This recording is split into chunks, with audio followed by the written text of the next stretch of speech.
कार्यक्रम वेद पाठशाला में मैं आपका हार्दिक स्वागत करती हूँ। प्रिय श्रोता, परमेश्वर का वचन जीवित, पवित्र एवं सामर्थी है। आशा है कि आज के वचन से आपको आत्मिक लाभ होगा। तो लीजिए, प्रस्तुत है ये संदेश।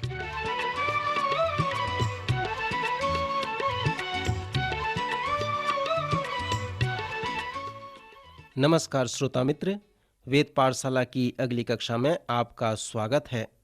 श्रोता, हमारे सर्वेक्षण ने हमें पतरस की पत्रियों अर्थात नए नियम के प्रायः अंत में ले आया है। यदि आप हमारे इस वेद पाठशाला की कक्षा में पहली बार आए हैं तो आपको ये जानने की आवश्यकता है कि इस कक्षा में संपूर्ण पवित्र शास्त्र का अध्ययन किया जाता है।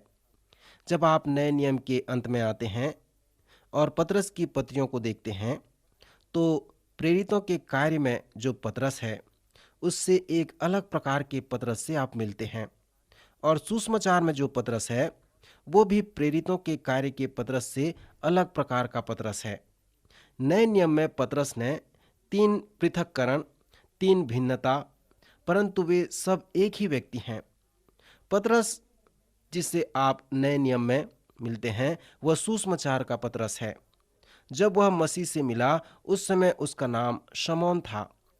जब पतरस का भाई अंद्रियास यीशु के साथ उसका परिचय कराया तब यीशु ने कहा, शमौन, मेरे पास तेरे लिए एक उपनाम है।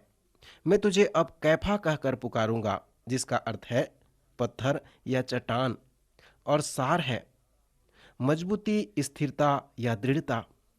चारों सुसमाचार में देखते हैं कि पतरस के जीवन में उतार चढ़ाव आते हैं। वह गर्म भी होता है, ठंडा भी होता है, परंतु प्रेरितों के कार्य में हम उसे देखते हैं वह वास्तव में एक चट्टान जैसे कार्य करता है। सुसमाचार में ध्यान करें कि यीशु पतरस को किस समय में शमौन और किस समय में पतरस कहकर पुकारता है। अर्थात जब पतरस कुछ गलत करता था तब यीशु उसे शमौन कहकर पुकारते थे, और जब पतरस कुछ अच्छा करता था तब यीशु उसे पतरस कहकर पुकारते थे। सो जब तक इस अस्थिर शमौन का जीवन स्थिर न हो गया, यीशु उसे शमौन कहते थे और बाद में उसे चट्टान कहा जब वह कलीसिया का एक महान अगुवा बना। यदि आप यीशु व पतरस के मध्य वार्तालाप का सर्वेक्षण करेंगे तो आप इसे नाटकीय रूप से देखने पाएंगे। हम सुसमाचार में पतरस के साथ यीशु मसीह के वार्तालाप को अध्ययन कर उसके विषय में अधिक सीख सकते हैं। उदाहरण के लिए, जब अंद्रियास ने शमौन को यीशु से परिचय कराया तो जब यीशु पतरस से मिले तो यह स्पष्ट है कि इस व्यक्ति को यीशु लेना चाहते थे, जो मछली भी नहीं पकड़ सकता था, ताकि यीशु उसे लेकर मनुष्यों का मछुआ बना सकें। यह व्यक्ति जो मछली नहीं पकड़ सकता था, यीशु उसे 3 वर्ष तक प्रशिक्षित करते हैं ताकि वह मनुष्यों को पकड़ सके। लूका के 5वें अध्याय में यीशु ने पतरस के नाव को जब मछलियों से भर दिया तब यीशु ने पतरस से कहा, पतरस, मछलियों को न पकड़, क्योंकि अब तू मनुष्यों को जीवित पकड़ा करेगा। इस वार्तालाप में यीशु ने उससे बहुत कुछ बातें कहा। अर्थात यदि तू मनुष्यों को पकड़ने जाएगा तो पतरस तुझे यह स्मरण करना होगा, अर्थात जब तू मछुआरा नहीं हो परंतु मैं मछुआरा हूं और मैं तुम्हारे साथ हूं।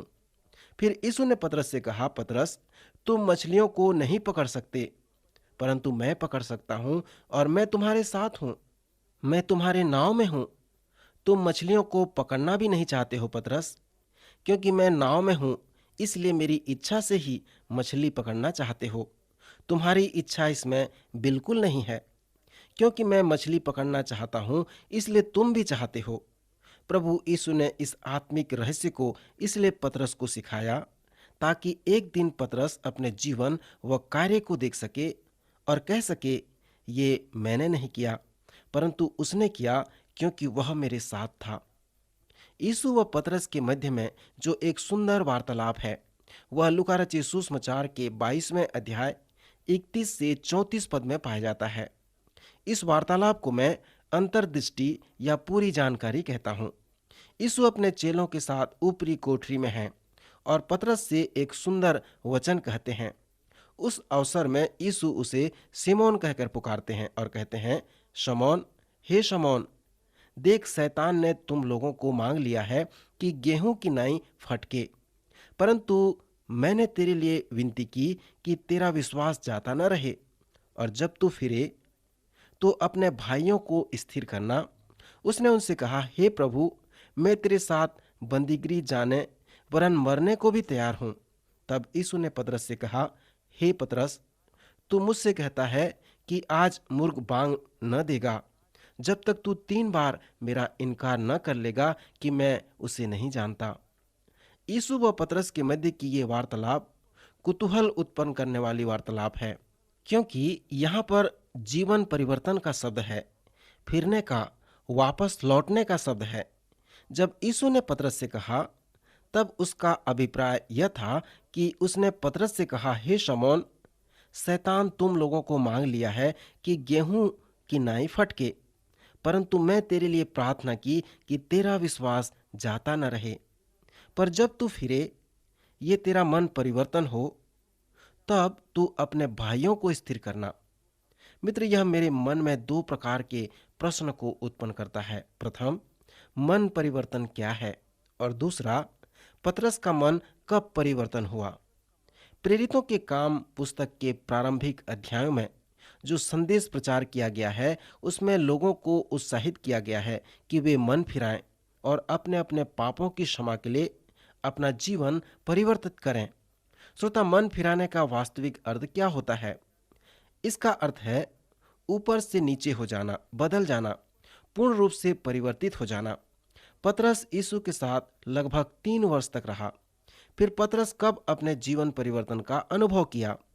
3 वर्ष की सेवकाई के बाद चेले यहाँ पर यीशु मसीह के साथ ऊपरी कोठरी में हैं, और वहाँ यीशु पतरस से कहते हैं, पतरस, जब तू फिरे, जब तेरा जीवन बदल जाए, तो तू अपने भाइयों को स्थिर करना। जीवन परिवर्तित होना सबसे अलग है। यह 1 मिनट में भी हो सकता है, और इसके लिए वर्षों का भी समय लग सकता है। प्रोफेसर डिक वुडवर्ड, जो वेद पाठशाला कार्यक्रम के लेखक हैं, प्रशिक्षण कर रहे थे और एक पुराने पास्टर के साथ कार्य कर रहे थे। उस समय उनके पास अनेक प्रश्न थे। पास्टर ने उसे चेला बनाना सिखाया और प्रथम यूहन्ना का ग्रीक भाषा में अध्ययन कराया, और इसलिए पहला यूहन्ना का अध्ययन कराया क्योंकि वह निश्चयता की पत्री है। 1 वर्ष अध्ययन करने के बाद प्रोफेसर डिक ने अपना सभी प्रश्न पूछा।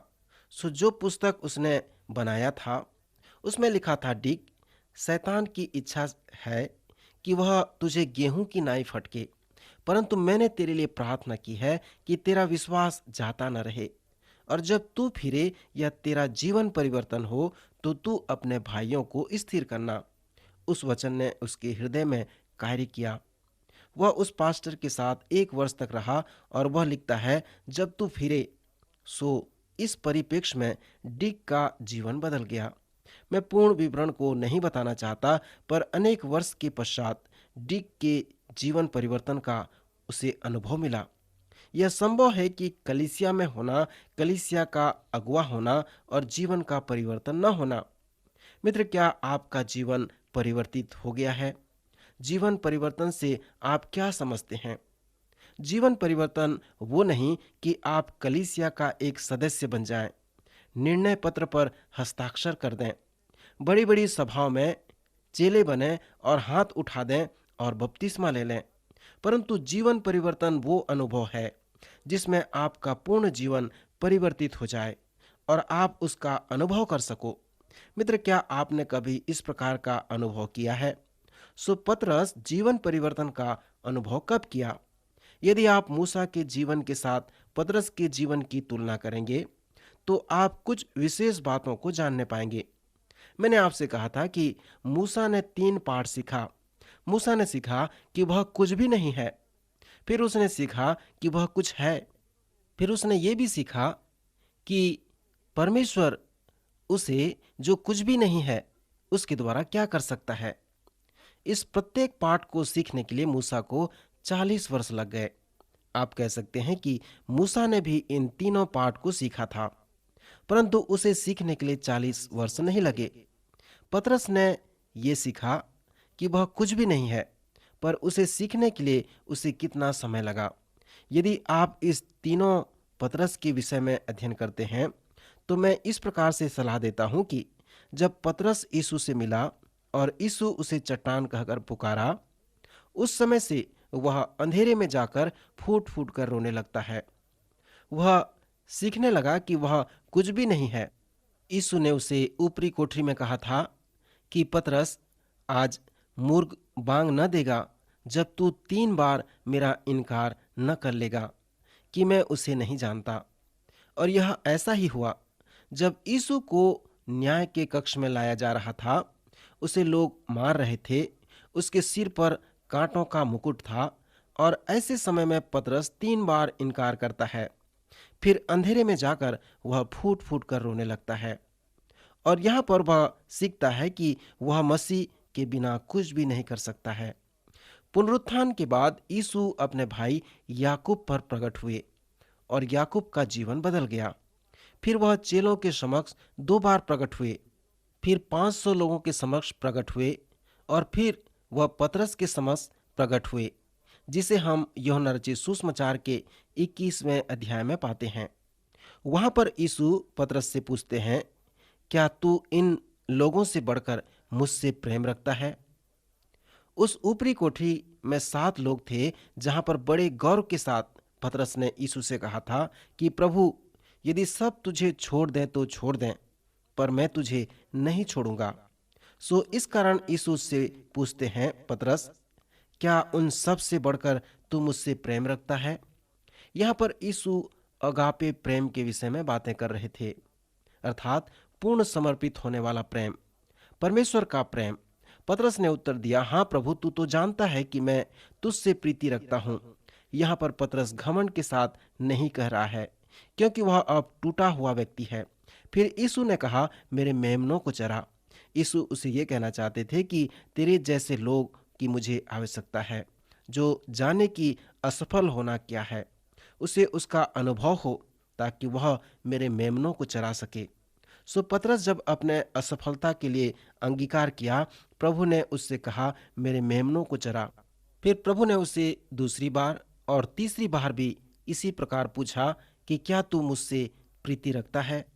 इसके बाद हम पिंतीकुस्त के दिन में देखते हैं, जब सामर्थ पतरस पर उतर आता है, तो पतरस उस तीसरे पाठ का वर्णन करने पाया जिसे मूसा ने भी सीखा था, अर्थात जो कुछ भी नहीं है उसके द्वारा परमेश्वर सब कुछ कर सकता है।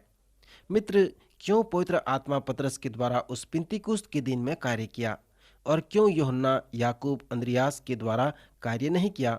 क्योंकि पतरस उन लोगों से अधिक उन 4 आत्मिक रहस्य को अच्छी तरह जानता था, अर्थात मैं नहीं परंतु वो है, मैं नहीं कर सकता परंतु वो कर सकता है, मैं नहीं चाहता परंतु वो चाहता है, मैंने नहीं किया परंतु उसने किया है। सो पतरस का जीवन परिवर्तित कब हुआ? कुछ कहते हैं वह अंधेरे में जाकर फूट फूट कर रोने लगा, उस समय उसका जीवन परिवर्तन हुआ। जब आप सुसमाचार और प्रेरित के काम को पढ़कर पतरस के जीवन के विभिन्न समयों का अवलोकन करें, तो अपने आप से इस प्रकार प्रश्न पूछें कि पतरस के साथ यीशु मसीह के प्रत्येक संबंध के समय यीशु उसे क्या कहना चाहते थे। उदाहरण के लिए, जब यीशु ऊपरी कोठरी में सभी चेलों के पांव धोए, तो क्या आप स्मरण करते हैं कि जब वे पतरस के पांव धोने लगे तो क्या हुआ? पतरस ने पूछा, हे प्रभु, क्या तू मेरा पांव धोता है? प्रभु ने बड़े ही धैर्य से उत्तर दिया, पतरस, मैं जो कर रहा हूं तू उसे अभी नहीं समझ पाएगा, परंतु बाद में तू इसे समझेगा। पतरस के लिए यीशु के ये वचन बहुत ही गंभीर वचन थे। सो उस समय पतरस के जीवन में बहुत कुछ बातें हो रहा था। प्रायः पतरस बहुत भयभीत था। इस रात के बीतने के बाद पतरस 3 बार यीशु का इनकार करने वाला था। सो इस बात ने पतरस के हृदय में खलबली मचा दी थी। यीशु ने उससे कहा था, पतरस, अभी मैं तेरे जीवन में जो कर रहा हूं उसे तू अभी नहीं समझ पाएगा, परंतु बाद में समझेगा। यदि आपके लिए परमेश्वर का वचन इस प्रकार का हो तो मैं आश्चर्य करूंगा, कभी कभी परमेश्वर अपने लोगों के जीवन में इस प्रकार का कार्य करता है और हम सबको समझ नहीं सकते कि ऐसा वह क्यों कर रहा है। और यह शायद इस प्रकार भी हो सकता है कि यद्यपि हम इस बात को नहीं समझ पा रहे हैं कि परमेश्वर हमारे जीवन में अभी क्या कर रहा है, परंतु हम उसे बाद में भी समझने पाएंगे। प्रभु पतरस से इस प्रकार का गंभीर वचन कहने के बाद पतरस कहता है, प्रभु तू मेरा पांव कभी धोने नहीं पाएगा। तब प्रभु पतरस से कहते हैं, यदि मैं तुझे न धोऊं तो पतरस मेरे साथ तेरा कुछ भी साझा नहीं। इस वचन से यीशु उसे यह कहना चाहते थे कि बिना धोए आगे को मेरे साथ तेरा कोई सहभागिता नहीं है और कोई संबंध नहीं हो सकता है। फिर पतरस कहता है, हे प्रभु तो मेरे पांव ही नहीं वरन हाथ व सिर भी धो दे। यीशु ने फिर बड़े धीरज से उनसे कहा, जो नहा चुका उसे पांव के सिवा और कुछ धोने का प्रयोजन नहीं है, परंतु केवल बिल्कुल वह शुद्ध है और तुम सब शुद्ध हो। इस वचन के संदर्भ में अनेक लोग कहते हैं कि पतरस का जीवन परिवर्तित हो गया था, वो नहा चुका था, जीवन बदल गया था। मित्र, आप क्या सोचते हैं, कब पतरस का जीवन परिवर्तित हुआ? एक बात निश्चित है कि नए नियम में हमारे पास पतरस के 3 अलगाव हैं। सुसमाचार में पतरस के आत्मिक जीवन में उतार चढ़ाव है, ऊपर नीचे है। परंतु जब हम प्रेरितों के कार्य में पतरस से मिलते हैं तो वहां पर वह बहुत भिन्न प्रकार का पतरस है। प्रेरितों के कार्य में पतरस का जीवन पहाड़ की चोटी से बहने वाले झरने के समान नहीं है, परंतु एक बड़ी योजना द्वारा बुलाए गए व्यक्ति के समान है। वह पतरस अब स्थिर है, डगमगाने वाला नहीं है। पिंतीकुस्त के दिन से पतरस अब ऐसा व्यक्ति बन गया है कि जब वह सड़क पे चलता है और यदि उसकी छाया किसी बीमारी व्यक्ति में पड़ जाती है तो वे लोग चंगे हो जाते थे। प्रेरितों के काम उसके 5वें अध्याय 15 पद में हम पढ़ते हैं, यहाँ तक कि लोग बीमारों को सड़कों पर ला लाकर खाटों और खटोलों पर लिटा देते थे कि जब पतरस आए तो उसकी छाया ही उनमें से किसी पर पड़ जाए तो वे सब अच्छे कर दिए जाते थे। सो प्रेरितों के कार्य में पतरस इसी प्रकार का व्यक्ति है। मैंने आपसे कहा था कि जब आप नए नियम के अंत में पतरस की पत्री को पढ़ें, जहां पर आप तीसरे पतरस से मिलते हैं, जैसे हम इस पत्री में आते हैं तो यह महत्वपूर्ण है कि हम इस पतरस को जानें। यदि हम ये जानेंगे कि इस पत्री को पतरस ने लिखा है तो हमारे लिए परमेश्वर की जो सच्चाई है उसके आत्मिक बातों को हम जानने पाएंगे। यह वो वृद्ध व्यक्ति पतरस ही है। पतरस ये जानने पाया कि वह जो कुछ भी नहीं है उसके द्वारा परमेश्वर बहुत कुछ कर सकता है। जब इस पत्री को वह लिखा तब वह एक वृद्ध पास्टर था। जिस प्रकार याकूब और इब्रानियों का लेखक लिखा उसी प्रकार पतरस ने भी अपनी पत्री लिखा है। वह यहूदी मसीही विश्वासियों को लिख रहा है जो एशिया माइनर के चारों ओर फैले हुए हैं, जो आज तुर्की कहलाता है। सताव व यातनाओं के कारण वे तितर बितर हो गए हैं। पतरस रोम में था क्योंकि वह बाबुल को दर्शाता है। एक पास्टर होने के नाते पतरस ने लिखने का कारण यह है कि वह चाहता था कि उन लोगों को वह सांत्वना दे जो दुखों में पड़े हुए हैं। सो उसके दोनों पत्री का मुख्य कारण यही है। उसने अपने प्रथम पत्री में दुख व पीड़ा को 14 बार लेकर आया है। श्रोता मित्र, जैसे आप इस पत्री को पढ़ते हैं तो मैं चाहता हूं कि एक और बात को आप ध्यान से सुने। पतरस जो था वह अशिक्षित था, पढ़ा लिखा नहीं था, वह पढ़ लिख नहीं सकता था। इसलिए पत्री के अंत में उसने कहा है कि मैंने सिलवानस के हाथ, जिसे मैंने विश्वास योग्य भाई समझा है, संक्षेप में लिखकर तुम्हें समझा दिया है। शोभा लिख नहीं सकता था। यदि आप कुछ लिखते हैं तो आप तर्क संगत लिखने का प्रयास करते हैं।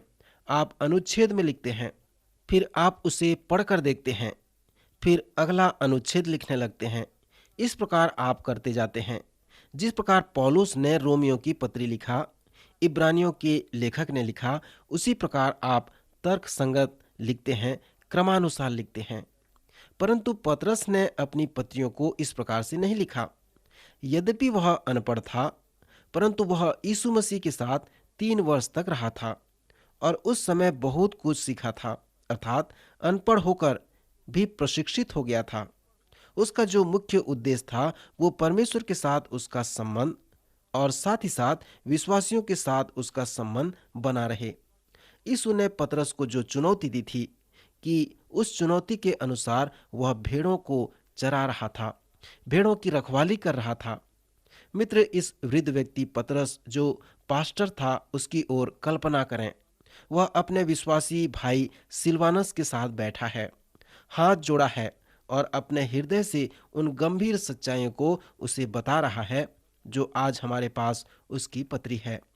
जैसे आप इस पत्री को पढ़ते हैं तो उसके वाद विवाद को क्रमानुसार न देखें, परंतु उन सुंदर गंभीर आत्मिक सच्चाइयों को देखें जहां पर परमेश्वर व यीशु मसीह के विषय में बताया गया है।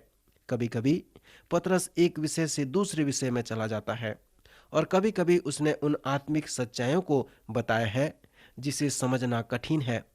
दूसरी पत्री के अंत में पतरस ने कहा है कि हमारे प्रिय भाई पौलुस ने अपनी सब पत्रियों में उन बातों को भी चर्चा की है जिनमें कितनी बातें ऐसी हैं जिनका समझना कठिन है, परंतु कुछ लोग उनके अर्थों को भी पवित्र शास्त्र की बातों की नाई खींच तान कर अपने ही नाश का कारण बना लेते हैं।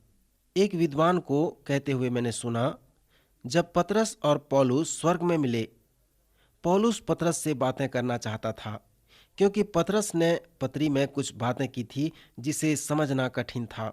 उदाहरण के लिए पहला पतरस 3 अध्याय 19वें पद में पतरस यीशु के विषय में बातें करता है कि उसने कैदी आत्माओं को भी प्रचार किया। मार्टिन लूथर कहते हैं, यह लेखांश क्या कहता है कोई नहीं जान सकता, क्योंकि इसके विषय में लिखने के बाद पतरस अपना विषय बदल देता है और नूह के विषय में बातें करता है, जल प्रलय के विषय में बातें करता है, फिर इसके बाद वह बपतिस्मा के विषय में विचार करता है और बताता है। क्योंकि स्मरण करें, पतरस नहीं लिख रहा है परंतु अपने हृदय की बातों को बता रहा है। इस पत्री में उसका जो विषय है वह यीशु मसीह द्वारा परमेश्वर को जानना है। एक धर्मी वृद्ध व्यक्ति है जो मुझसे मिलता है, उनके साथ वार्तालाप होती है। वे कहते हैं, क्या आप परमेश्वर को जानते हो, यीशु को जानते हो? यदि तुम इन्हें जानते हो तो वे तुम्हारे समस्या का समाधान करेंगे। सो हमेशा वे इसी प्रकार का प्रश्न पूछा करते थे, क्या तुम परमेश्वर को जानते हो? क्या तुम उसके चेले होना चाहते हो? उसके वचन के अनुसार चलते हो? क्या तुम प्रतिदिन उससे बातें करते हो? सो वे पतरस के जैसे जिसे आप पतरस की पत्री में मिलते हैं। पतरस ने कहा है कि हमें परमेश्वर के साथ सही रूप से संबंध रखना है, एक दूसरे के साथ सही रूप से संबंध रखना है। इस पत्री का विषय यीशु मसीह द्वारा परमेश्वर को जानना है। और भी इस पत्री के विषय में कुंजी जो शब्द है, जैसे दुख सहना, अनुग्रह, जीवित। पतरस जीवित परमेश्वर से रुचि रखता था, जीवित मसीह से रुचि रखता था, जीवित वचन और विश्वासियों के लिए जीवित आशा पर रुचि रखता था। पौलुस विश्वास का प्रेरित है, यूहन्ना प्रेम का प्रेरित है, परंतु पतरस आशा का प्रेरित है। पतरस उन लोगों को आशा देता है जो दुखी हैं। अगला शब्द जिसे पौलुस इस पत्री में उपयोग करता है वह बहुमूल्य है। पतरस जो एक पुराना पास्टर है जिससे आप उसके दोनों पत्रियों में मिलते हैं, उसके लिए परमेश्वर, उसका वचन और उसका उद्धार बहुमूल्य है। क्या आप अपने विश्वास में परिपक्व हो रहे हैं? क्या आपने ये सीखा कि आप कुछ भी नहीं हैं? यही है वो आत्मिक रहस्य जिसे हम सबको सीखना है। फिर परमेश्वर के समक्ष अंगीकार करें कि आप उसके बिना कुछ भी नहीं कर सकते और उसकी सहायता के बिना आप कुछ नहीं कर सकते। फिर आप पतरस के जैसे करें, अर्थात परमेश्वर उससे कुछ कर सकता है। जिसने यह सीखा है कि वह कुछ भी नहीं है, क्या परमेश्वर के साथ आपका संबंध बहुमूल्य है? मित्र, पतरस के इन दोनों छोटे पत्रियों को पढ़ें और परमेश्वर से कहें कि वह आपसे बातें करे। आज हम यहाँ पर रुकना चाहते हैं। आइए हम प्रार्थना करें। हमारे प्रेमी पिता परमेश्वर, आज के सुंदर वचन के लिए हम आपका धन्यवाद करते हैं जिसे हमने पतरस की पत्री से देखा है। सीखा है, सुना है, प्रभु जो कुछ भी सीखा है, हम प्रार्थना करते हैं हमारे श्रोतागण उन वचनों के अनुसार अपने जीवन को आगे बढ़ा सकें। प्रभु उन्हें पवित्र आत्मा की सामर्थ दें, आत्मा की अगुवाई दें, ताकि उस वचन को अपने हृदय में थामे रहें।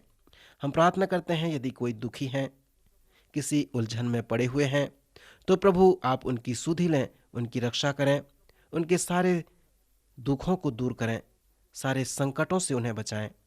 उद्धारकर्ता यीशु नासरी के नाम से प्रार्थना मांगते हैं, आमीन।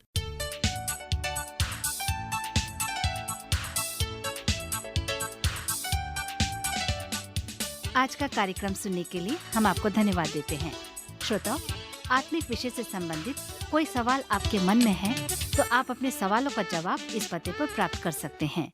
हमारा पता है कार्यक्रम Ved Pathshala, radio Vishwavani, post box number 317 Lucknow 226001 Uttar Pradesh. पता एक बार फिर सुन लीजिए। कार्यक्रम Ved Pathshala, radio Vishwavani, post box number 317 Lucknow 226001 Uttar Pradesh. और हाँ श्रोता, आप हमसे ईमेल के द्वारा भी संपर्क कर सकते हैं। हमारी ईमेल आईडी है hindiembassy@radio.vv.org, hindiembassy@radio.vv.org। अब हमारे कार्यक्रम का समय यहीं पर समाप्त होता है। अगले कार्यक्रम में आपसे फिर भेंट होगी। तब तक के लिए हमें आज्ञा दीजिए। नमस्कार।